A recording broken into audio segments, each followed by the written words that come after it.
Welcome to Session 2 of Internet Marketing 101.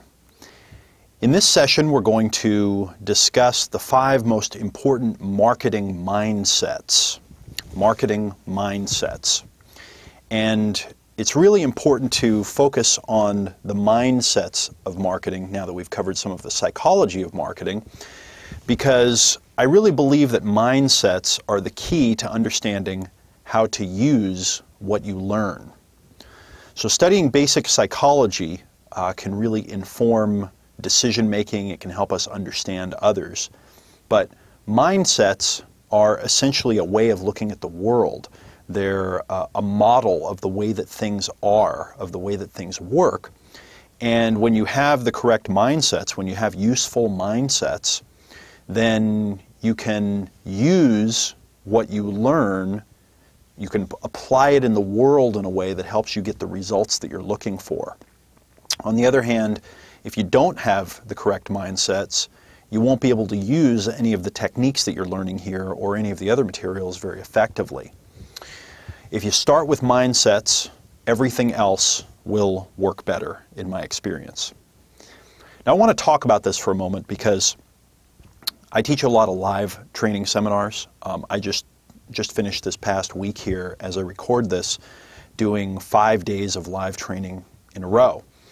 And what I've experienced, especially after marketing and selling many different types of products and services over many years now, is that, especially in the information marketing world, what people want to learn first is always the techniques. They want the tricks. They want to skip all the conceptual stuff and they want to get right to, yes, but what do I do? And what to do is important, and by taking the what to do and using it in your life, you can actually learn mindsets as well. But I've found that learning some theory and learning some mindsets can put you way ahead of the curve, way ahead of the curve. Inductive learning, which is where you take the pieces of the puzzle and then you try to put it all together, versus deductive learning, where you look first at the cover of the box on the puzzle and then you take out the pieces and you organize the corners and the edges and the piles of color. It can be dramatically different. Now we're going to use both, right, because you have to put the pieces together at some point. But we're going to start with the mindsets, because if you really know how to view the world, if you can overlay these 5 powerful mindsets on the way that you see the world, the way you see business, and the way you see marketing, it can dramatically increase your marketing success. So let's talk about mindset number 1. Marketing mindset number 1 is marketing isn't about your product, it's about your customer. Okay? Marketing isn't about your product, it's about your customer. So what could I mean by this? Well, most people who sell products and write ads for them or create marketing, they sit down and they start writing their ad or they start creating their marketing or their sales pitch talking about their product and how great it is. You'll notice that the marketing that we do typically does not start out talking about the product. That in a very real way, what I do is I start talking about the fears, the frustrations, the wants, the aspirations that my customer is having. I tell stories that allow my customer to understand that I can relate to where they're at. Stories from my life, stories from my experiences. If I'm selling something that's going to help someone get a better date, as an example, I don't start off saying, buy my book about dating. I start off by talking about common fears and frustrations that we all have in the dating world. I'll tell stories from my past that are embarrassing about things that I've done that other people can relate to. In other words, I'm not just diving into talking about the product. Now this mindset, along with most successful mindsets in marketing and in business, are what you would call counterintuitive. They're not the thing that's obvious to do.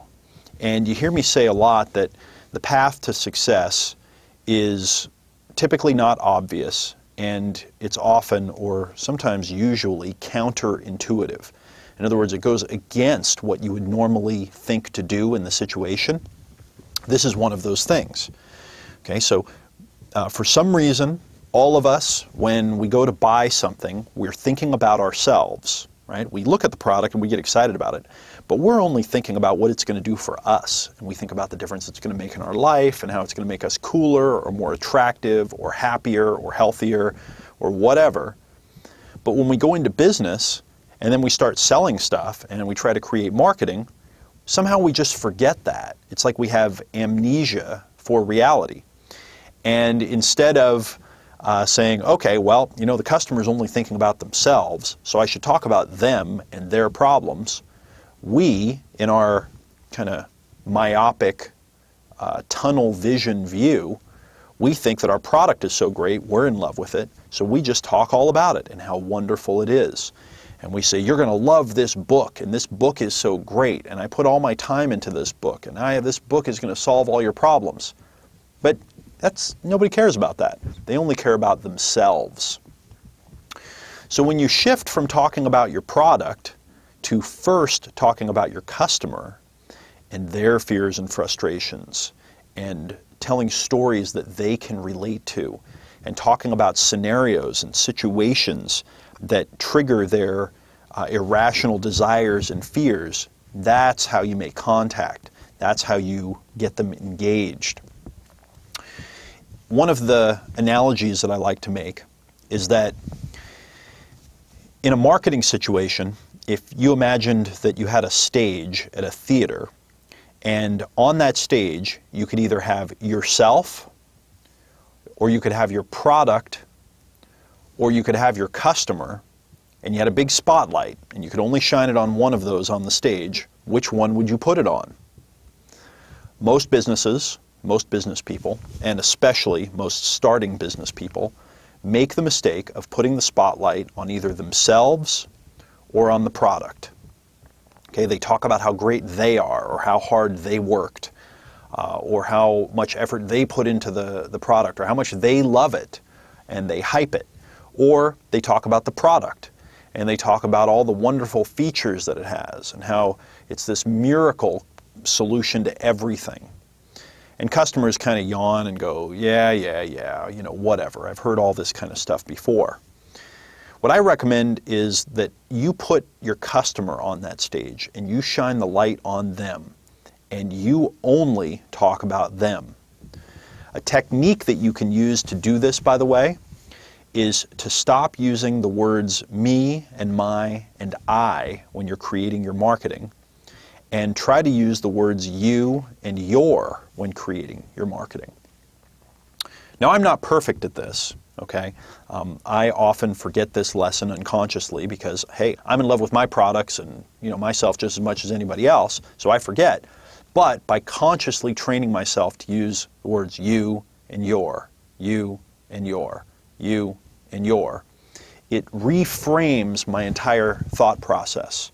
It becomes a mindset that shapes all of my communication.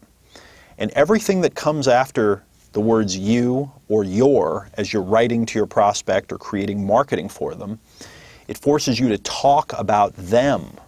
Okay? It forces you to talk about them and their needs, not you and your product. So remember marketing mindset number one. Marketing isn't about your product, it's about your customer. And as we learned in the first session of marketing psychology, it's about your customer's irrational fears and frustrations and desires and fantasies. And it's about their emotions. So let's start talking more about our customers, and let's start matching the things that our product does with what our customer is motivated by, and let's start talking less about ourselves and bragging about our products. Quick note here before we move on. It's okay to talk about your product and talk about how great it is, but I recommend that you wait till the end of the communication that you're creating, the end of your marketing piece, to introduce your product. First, talk to your customer, build some rapport, get on the same page with them. Marketing mindset number two. Customers love to buy from you, but but they hate to be sold by you. So you remember I said that kind of most of the steps to success in business and marketing are counterintuitive. Okay, they're not obvious and they're counterintuitive. The intuitive thing to do when you're marketing is to put your product up on the stage, or to put you on the stage and put the spotlight on you, and then push it on your customer. Try to convince your customer to buy it. Say, you know, you really should buy this. And it's the intuitive thing to do. If you go onto a car lot and you talk to an inexperienced car salesman, they'll be saying, hey, look at this car over here. You're going to love this one. It's brand new. And something about that, you know, puts up a wall between you and them, because you don't like to be sold. You don't want to be talked into doing something that's not in your own best interest. And you especially don't want to be talked into it by somebody who obviously has an agenda. On the other hand, when the car salesman comes over and says, hi, how are you doing today? You know, can I just ask you a quick question? What's the biggest frustration you have with your current car? Right? That's a question that you really almost never hear from another person. What's the biggest frustration that you have with your car right now? Or if you could just have one thing, if the thing you fantasize about, that you desire the most in a new car, what would that thing be? And why? Why are you frustrated? Why do you desire this thing? And you'll hear things, if you're that car salesman, that you never would have expected. And it'll be a slightly different thing from every person that walks on the car lot. You might, you know, see a family walking in and you're thinking to yourself, well, you know, they want to buy a safe car. And that's the first thing that comes up. And that's how you would have approached them the whole time. You've said, hey, you should buy this car because it's got all these airbags and it's very safe and it'll protect your kids. But you walk up to them and you say, hi, how are you doing today? Let me ask you a quick question. What's the biggest challenge or frustration that you have with your current car right now? They might say, well, you know, the biggest problem we have is that our family just doesn't fit in the car, and our kids are too close to each other and they're always fighting, and we just need a car that's bigger. Now imagine how differently you're going to talk to that customer knowing that it's a space thing and not a safety thing. Well, all of us have different values and reasons and you know, kind of motivations for why we do things. When you start mass marketing and you start to talking to customers one after the other, and you start to really get a feel for what they have in common, this goes to the next level, and you can actually start talking to things that have mass appeal. But again, that only comes from talking to them and finding out what's on their mind. But in the beginning, you have to realize that the mindset is customers love to buy. They show up because they want to buy. They wouldn't be at your website. They wouldn't be looking at what you're selling unless they weren't in some way already interested. Okay? They've got better things to do. They're over-communicated. They're distracted. So what you want to do is you want to figure out how to help them buy instead of to sell them. So you want to let go of all of this, I'm going to try to talk you into it. I'm going to try to convince you to buy. I'm going to try to make you understand how cool I am and hype what it is that I'm selling. People hate that stuff right now, and they've got hype radar that goes off whenever someone is trying to hype something or push it. The way to do this, the way to accomplish it, is a simple little transformation, like a new shift in the way that you think about things. That instead of selling a person or convincing them, what you want to do is give them everything they need to convince themselves. Instead of trying to sell them or convince them, give them everything they need to convince themselves. The only way that you can do this is by understanding them. The only way that you can give someone what they need to convince themselves to buy is if you understand the irrational, emotional, fears, fantasies, wants, aspirations, the unconscious, psychological reasons why they want to buy in the first place. You know, back to our example that we used earlier in the program of someone wanting to buy a bright red sports car. If you can really get inside the mind of the prospect and you can understand that they want to buy that bright red sports car because they're getting to a point in their life where they don't feel attractive, and you know they've got a get more attention from people, or else they're just not going to feel secure in their life. You're going to talk to them differently than if they are buying the bright red sports car because ever since they were a little kid, they wanted a bright red sports car. And they had pictures of them on the wall, and they had little sports car Hot Wheels and Matchbox cars that they played with as toys. And for them, it's always been the sign of security. I'm going to make it, and when I get the bright red sports car. I know I've made it when I buy my bright red sports car.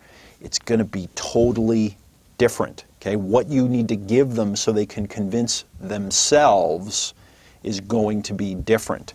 You can't push people into buying your stuff. You can use techniques and use scarcity and some of these other principles that we'll talk about later in the program, but really what you need to do is give them the information they need to make their own decision. And when you remember that it's all irrational, it's all emotional, that allows you to give them the things that they need to push themselves over the edge. So marketing mindset number 2, customers love to buy from you, but they hate to be sold by you. So give them what they need to convince themselves, and ask yourself, what do they need to convince themselves? Don't try to talk them into it. Next, marketing mindset number 3. Everything is a test. Everything. This is an important mindset that I learned from marketing genius Jay Abraham, who's one of the smartest marketing minds in the history of our species. And Jay realized that most people, when they were trying things in their marketing, they were trying them and they were a little too sure that they were going to work out. And I have seen this play out over and over and over. It's very clear to me that when the average inexperienced person writes an advertisement, that at some level they think that they're pretty smart, that they get it, and they think that their advertisement is going to work much better than it probably will. Right? I watch television. I see a lot of television commercials. I'd be able to write a great television commercial. I read a lot of magazines. I look at a lot of magazine ads. I should be able to write a great magazine ad. In fact, we love to kind of play armchair critic of television commercials and magazine ads, and you know, there's all the hoopla about the Super Bowl television ads, which one was best and which one was worst, and what no one ever asks is how much money did they make from each of those commercials. You know, no one ever asks when someone's winning one of the Clio advertising awards for the best creative advertising idea. They never ask how much did it sell? Did customers actually buy anything? And a lot of people that win Clio advertising awards go out of business not too long after that, because the idea was creative and very entertaining, but actually didn't sell anything.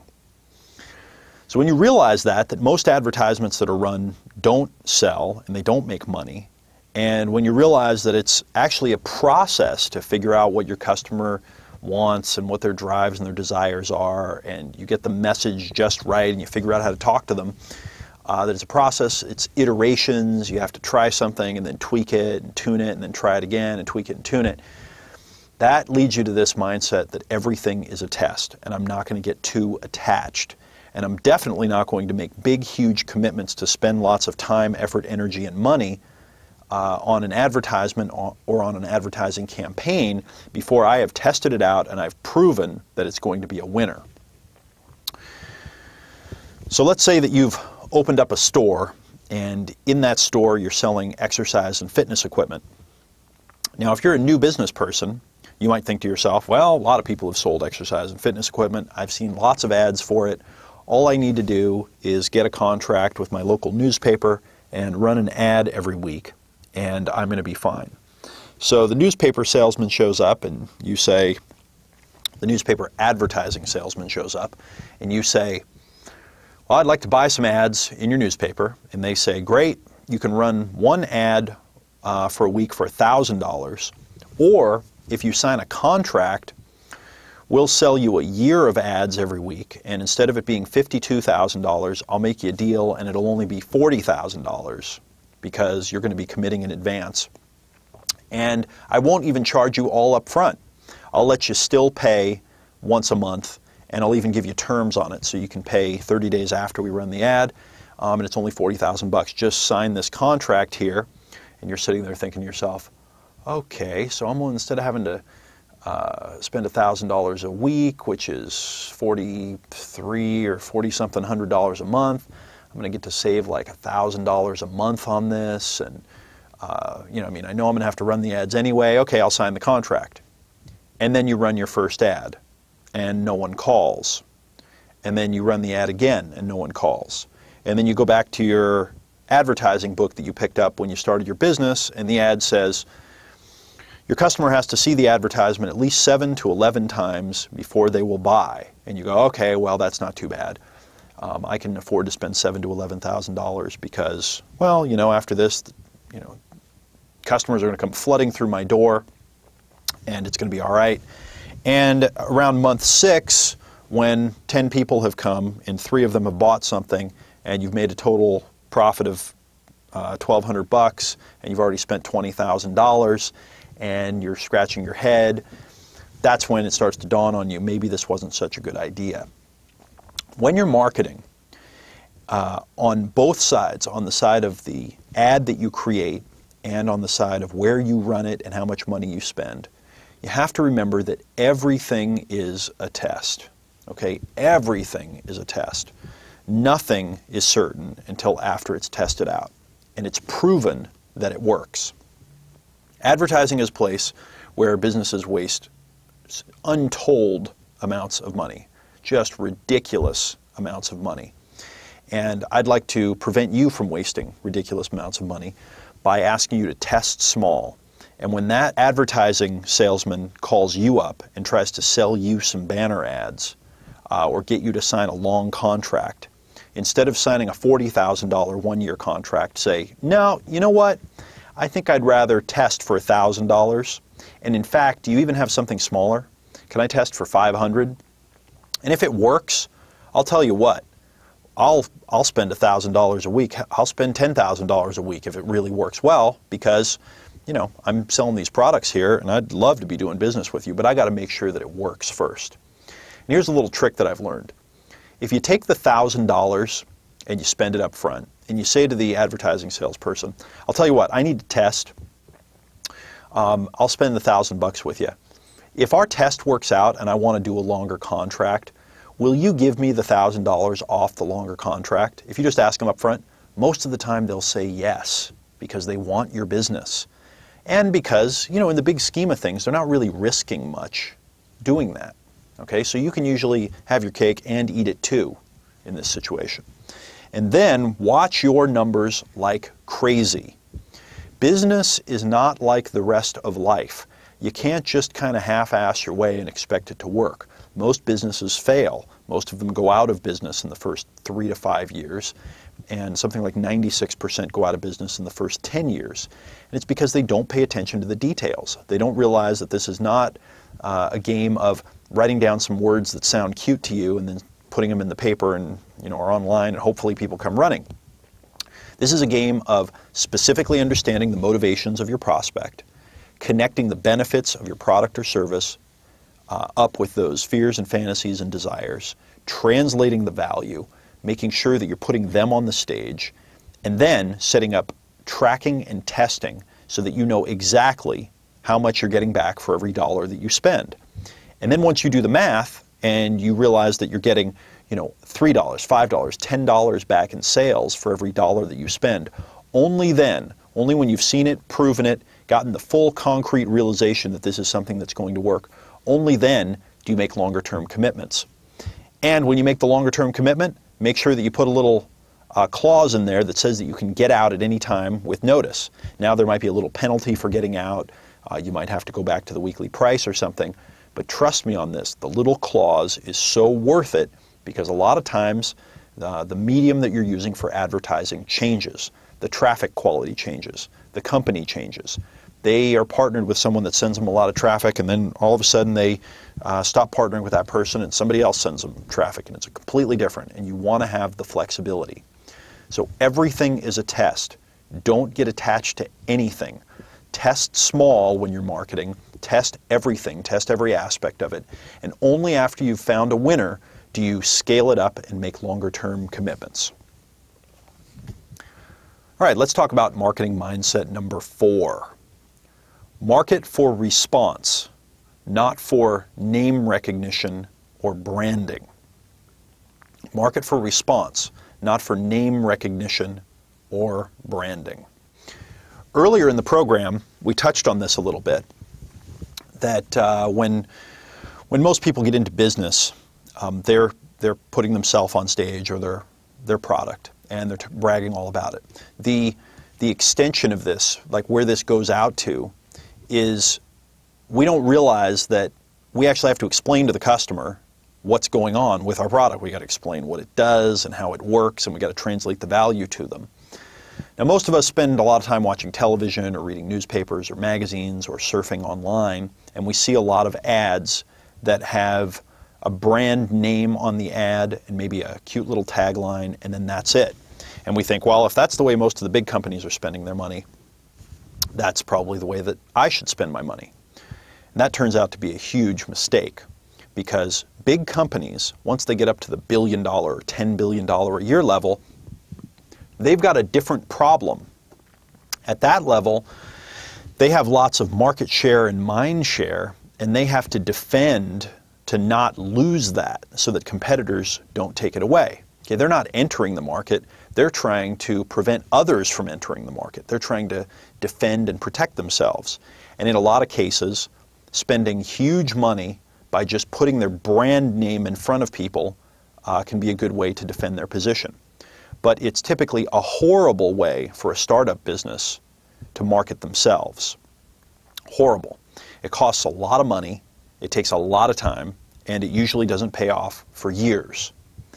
One piece of advice that I read in a book a few years ago was, don't use brand marketing. Okay, don't work on branding unless you're going to invest at least $1 billion in your marketing. And I thought, well, that's a little bit of a wake-up call there. Now, I actually do use branding a little bit, but I use it in the context of direct response, and I'll explain how to do that in a moment, because I think that you can get a little bit of the best of both worlds, but you really have to understand your priorities. So in marketing mindset number 4, where we market for response, not for name recognition or branding, what we're doing is we're marketing to get our prospect to call us up, or to click on a link, or to take out their credit card and buy something. And that's the entire focus. It's response oriented. And a response is them taking some action. In sales, there's a funny story where two salesmen are having a conversation over dinner, and one of them says, "How'd you do today?" And the other one says, "Oh, I did great. I opened up lots of new relationships. I made a ton of new contacts. Just had some, great conversations." And the other salesman says, "Yeah, I didn't sell anything either." And the idea here is that having conversations, making great contacts, chatting it up, smiling, that's not making a sale. Same thing for branding. Getting your name out there, branding your product, is not making a sale. And the two do not equate to each other. If you have a $1 billion company and you're number one in your marketplace and all your customers just turn to your brand automatically when it's time to buy because you've been serving them well for 25 years, fine. You will convince me at that point that it's a good idea to invest a lot of money in branding. On the other hand, if you've got a startup business and nobody knows who you are, and most of your customers have never seen you before, so when they see your website or they meet you, it's the first time, that is when you want to use response-based marketing. They call it direct response marketing, because you're going to direct them to respond. You're going to give them a direction to action. Some people find this type of marketing a little bit obnoxious, because you're telling people, pick up the phone and call now. Click this link, enter your credit card number, and download our product. Okay? You're telling them what to do, and some people are uncomfortable with that. And what I found is that most people who are uncomfortable with that are usually not successful in business. They're not the types of people that earn high 6-figure and 7-figure incomes and are financially independent. They're usually people that come from academic backgrounds or standard 9-to-5 jobs, and somehow they think that sales and marketing is a second-class profession to get into. Don't let that fool you for a second. When you're doing your marketing, Market for response. Ask people to take action. Turn up the heat emotionally. Okay? We're not looking for them to know who we are. We're looking for them to buy. My good buddy Dean Jackson, one of my best friends, he speaks on stage at a lot of seminars and does trainings all over the country, here in America where I live. And one of the things he says is, it's not about getting your name out there, it's about getting their name in here. In branding, you'd get your name out there. You'd try to get the brand name of your product into the mind of your customer. In direct response marketing, you want their name in here. You want to put up an opt-in form so when they come to your website, they sign in and give you their name. Or you want them to come to your website and sign up for some free tips. Or you want them to come to your website and enter their name and email because they're buying something from you. In other words, you want their name in here. So in direct response marketing, you don't put your name out there, you try to get their name in here. Now let me talk about how you can actually use branding successfully in direct response marketing.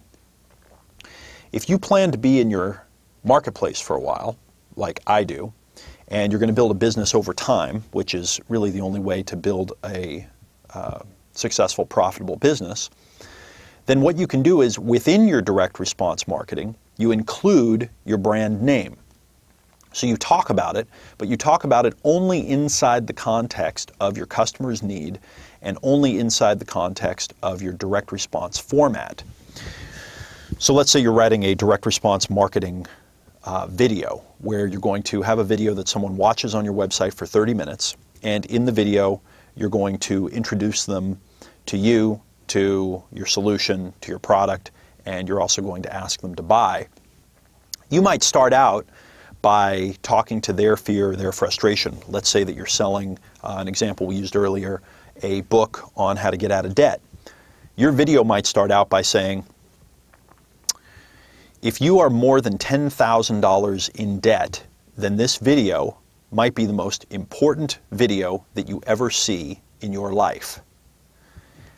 5 short years ago, I was $17,321 in debt. I learned a few simple step-by-step techniques, and I applied them, and now I'm completely debt-free, and I'm actually saving money, and I'm going to have enough money to put my kids through college, pay off my mortgage, and be financially secure within the next 7 years. Let me explain exactly how that happened.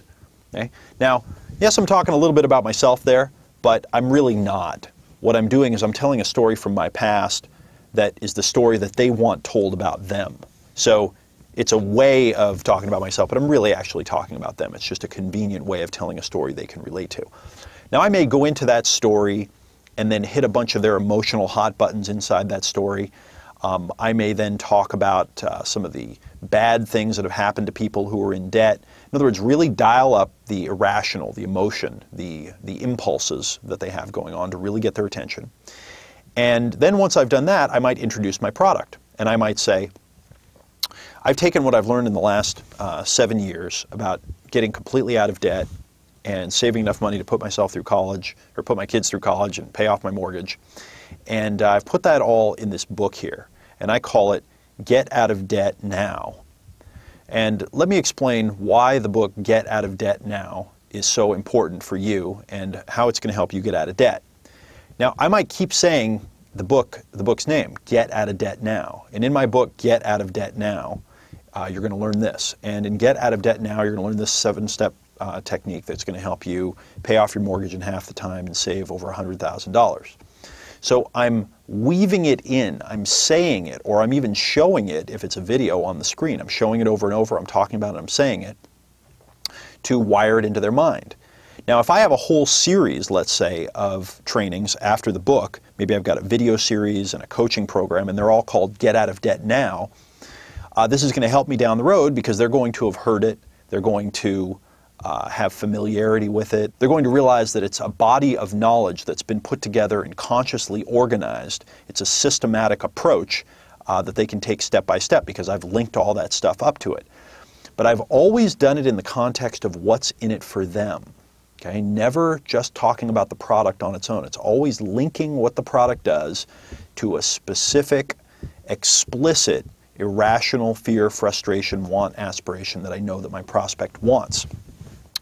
Now when I do it this way, then I'm getting kind of double duty, right? I'm double dipping in a way. And as I mentioned, if my other products are part of a series called the Get Out of Debt Now series, then we're really, really going to do well. Always focus your brand or your product name. Always work on your branding in the context of direct response. Never just say your product's name for the sake of saying it. Never just try to get your name out there for the sake of getting it out there. And when you do say it, when you do use the name of your product or your brand in your marketing, make sure that it's always connected up to specific, tangible benefits that really connect to those emotional and irrational needs inside of your customer. Okay, let's talk about marketing mindset number 5. The biggest marketing profits come from long-term relationships with customers. The biggest marketing profits come from long-term relationships with customers. New marketers, inexperienced marketers, new business owners who are just getting started, I've watched as they make a huge tactical, it's actually a strategic and tactical mistake when putting their marketing together. What they do is they set up their business trying to sell their product to new customers that are usually coming to their website or trying to do business with them online for the first time.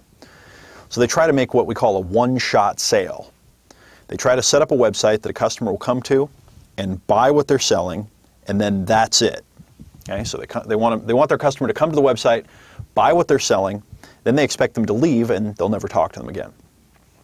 If you look at the most profitable businesses and the best marketing businesses, what you'll find is that those businesses measure the value of a customer in what's called lifetime value. Lifetime value. And they're not even that interested in how much money they make up front on the first sale. What they're interested in is how much money are they going to make over the life of the customer when they sell them other products and services. And in fact, many businesses actually don't make any money, some even lose money on the first product that they sell, expecting that down the road they're going to make up those profits in the long term. So let me give you an example. Let's say that you own a health club and you run ads trying to get people to come into your health club to sign up for a monthly membership. You might run ads that say, first month free. Now there's obviously not a lot of ways you can make money if you're giving away your service. I mean, if you've got a health club, you got to be paying the electricity bill and paying your employees and paying for all the gear that's in there, right? So how are you making your money? Of course, because people are going to come in and try the service, they're going to like it, and then they're going to sign up, and you're going to make money from them long term on the back end. Now, I don't care what kind of business you have. In almost every case, you can figure out how to turn that business into a much more profitable business by figuring out how to have a long-term relationship with your customer, by figuring out how to extend one sale into multiple sales and introduce models like subscription or continuity models. Taking one sale and then asking the customer if they'd like what's called an upsell or another product that's higher end, that's a more advanced or more sophisticated product at the point of purchase. And you'll find that a lot of customers will do that. And then you're going to find that if you work on building relationships with your customers, instead of just selling them something and then trying to sell them other things, doing nice things for them, sending them valuable information, giving them advantages that they wouldn't have had before, giving them an inside look at your industry and how things work, showing them a personal side of you that they can bond with after they've become a customer, sometimes even before they've become a customer, to connect on the emotional and the trust level, that this can really take your business to the next level. Some of our businesses, when we started them, they were just a one-shot sale. People came to the website, they either bought or they didn't, and then they left. by transitioning to a back-end model where on the front end, we allowed them to sign up for free newsletters and we allowed them to build relationship with us before they bought, and then putting systems in place and technology so that after they purchased from us, we would follow up, offer them other valuable information, in a lot of cases free stuff that just helped them out. We multiplied the value of one of our customers and our size of our business by probably 5 or 10 times. Okay, that's 500 to 1,000%. So this is a model, this is a mindset that can be really powerful, and it's very important that you shift from a one-shot sale mindset to a long-term lifetime relationship with customers. And then you use your marketing expertise, the things that we've been talking about here, to set up those long-term relationships intentionally and set them up from the beginning and let your customer know that you're about to enter into a long-term relationship so that they're already predisposed to buy things from you in the long term. So that's marketing mindset number 5. The biggest marketing profits come from long-term relationships with customers. When you put all these mindsets together, that marketing isn't about your product, it's about your customer. The customers love to buy from you, but they hate to be sold. Everything is a test. To market for response, not for name recognition. And that the biggest marketing profits come from long-term relationships with customers. When you combine all these mindsets and then you start using the marketing channels and the techniques and the systems that you're going to learn in future sessions, that's when you can really increase your probability of success with your marketing, and that's where you can really increase the lifetime value of your business. Now let's do another exercise. Okay, let's do exercise number 2 for the second session here in Internet Marketing 101. I've got 2 questions, and what I'd like to do is I'd like to have you list at least 10 answers to each of these. Okay, 10 answers to each of these. And by listing 10 answers to each of them, what you're going to do is you're going to shift your mindset. You're going to do it yourself. So the first question is, if you had a gun to your head and you had to sell your product the first time your customer heard about it, how would you do it? Okay, if you had a gun to your head and you had to sell your product the first time your customer heard about it, how would you do it? And the reason why we're starting with this, and we're starting with kind of the ground level of conversion, is because it's important that you aren't trying to impress your customer. You're not trying to show off to them. You're not getting caught up in branding mindsets and so forth. That you're literally asking, if you walked up to their door and you knocked on it and they opened the door and you knew they were a good prospect and you only had one pitch, you could just open your mouth and start talking, and when you closed your mouth and stopped talking, they had to make a decision. And you had to do it. Okay, there was a gun to your head. How would you do it? What would you do? What would you say? What would you share? And when you take the psychology that we've talked about and the mindsets that we've talked about, I think you're going to come up with some very, very interesting answers. And then question number 2, if you had to give your prospect everything they needed to convince themselves to buy your product, what would you tell them? Okay? What would you give them? How would you help them convince themselves? And what I'd like you to do is write at least 10 answers here. What this is going to do is it's going to help you get inside the prospect's mind. It's very important that we learn to stop thinking about things the way we think about them and start thinking about them the way the customer is thinking about them. Okay? Stop thinking about them the way that we think about them and start thinking about them the way the customer is thinking about them. And when you ask yourself a question like, if you had to give your prospect everything they needed to convince themselves to buy your product, what would you tell them? What would you give them? When you start asking questions like that, it forces you to start thinking like them. So, make 2 lists. 1, if you had a gun to your head and you had to sell your product the first time your customer heard about it, how would you do it? This will lead you to talk about specific benefits that match specific pain points and emotions in your customer. And next, if you had to give your prospect everything they needed to convince themselves to buy your product, what would you tell them and what would you give them? This will force you to think like them, and it will force you to think on another level. Think about the things that they need to make their own decision. So do those 2 exercises. Should take you about 10 minutes, maybe 15 minutes to come up with 10 answers for each of them. And these will help you shift your mindset. That completes session 2 of Internet Marketing 101. Complete those exercises and I'll talk to you in session 3.